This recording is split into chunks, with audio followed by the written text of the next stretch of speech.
The other major piece about getting set up in Appendix G before you start running the reports is going to be on tables 2 and table 4, as the first column in both of those tables use lab skills. So the lab skills in PhysDAP are customizable, and so because of that, we needed a way to allow programs to use their custom skills, but also have them track in Appendix G. So what we have done is we have set it up so you will just indicate for each line item which of your lab skills you would like to give credit. So for example, if you have not edited your lab skills at all, if you're using the default paramedic lab skills, for table 2, most of these will be a pretty much identical match in their name. So for example, obtain a patient history, we'll scroll to the bottom and find obtain a patient history. So presumably that is the skill that we would want to use. We could use any of the skills from our drop down, but again, we want it to be clear for our students, so when they do an obtain a patient history lab skill, they're now going to get credit in the first column of table 2 for obtain a patient history from an alert and oriented patient. Again, same for going down the line.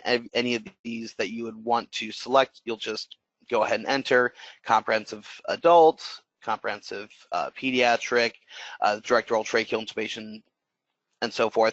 We do still include the airway management symbol, so the lung and star icon. Anytime you see that in the system, just know that that is going to give airway management credit if they have successfully performed that skill.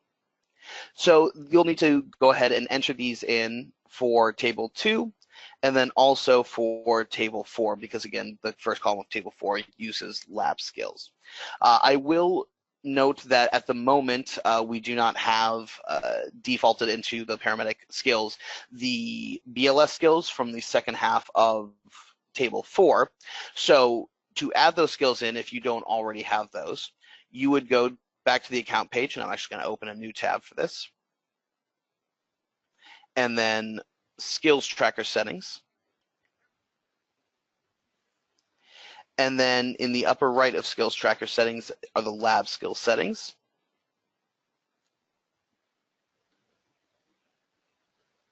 And then we would head to paramedic.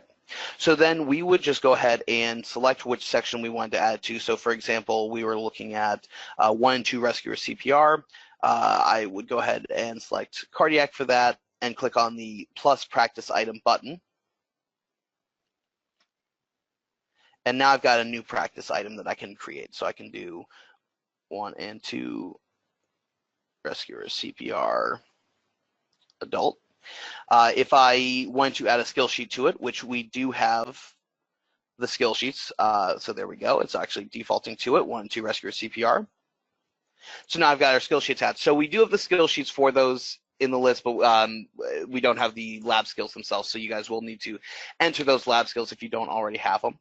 And then for the skills practice box, if we want to give credit for other reports like the skills report or the graduation requirements report, we can have, say, chest compressions as one of the options that it gives credit for.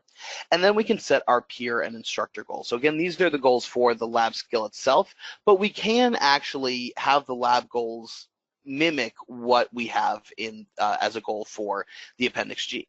So for example, if we come back to our settings here for 1, 2 rescue or CPR, COAMS recommends 1. We have 10 set up as our current goal. Let's just say we're going with 10.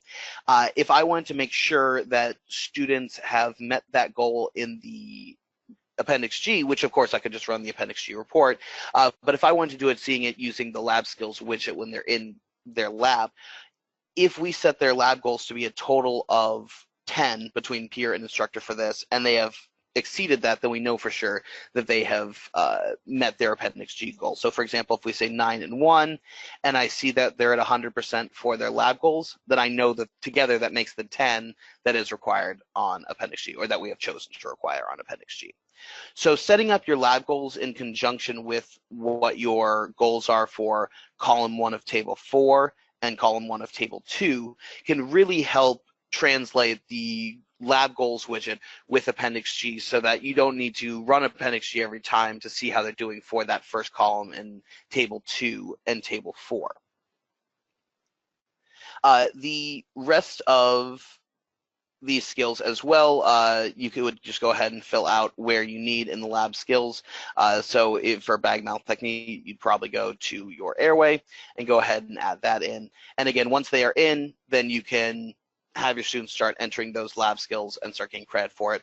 You can always come back if you decide for whatever reason you need to change anything with that skill. So if we needed to change the name, we could click it and make a change. If we just wanted to turn it off entirely, we can click hide and it will not show up for the students as an option.